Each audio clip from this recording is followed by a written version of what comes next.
Hello guys, welcome back to CloudRaga. So in previous video we got some intro about what is one-to-many mapping and what kind of class we are going to use to demonstrate how to achieve one-to-many mapping in Hibernate.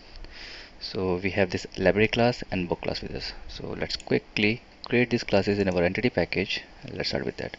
So I'll start with selecting class and I'll say book. So this book will have two fields, ID and name. So let's have them quickly. Private int id, private string name. Done. Since it's going to be entity class, okay, I need to change the time here. Okay, set entity and add table name equals, so I'll just say book underscore tb. Case doesn't matter, but I'll write everything in small since it's going to be id. So there.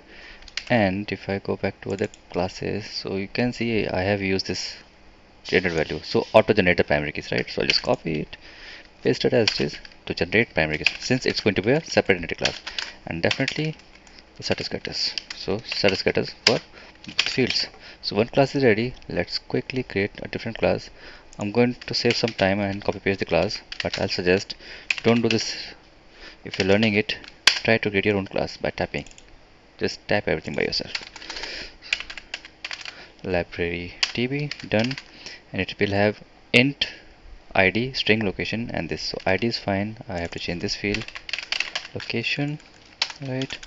And let's get rid of this name field, and the third field is going to be list of books.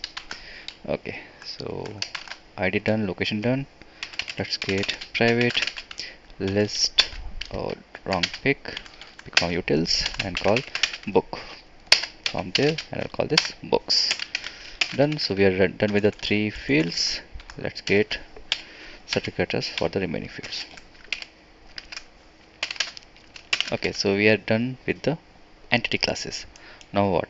Next we have to create their testers, right?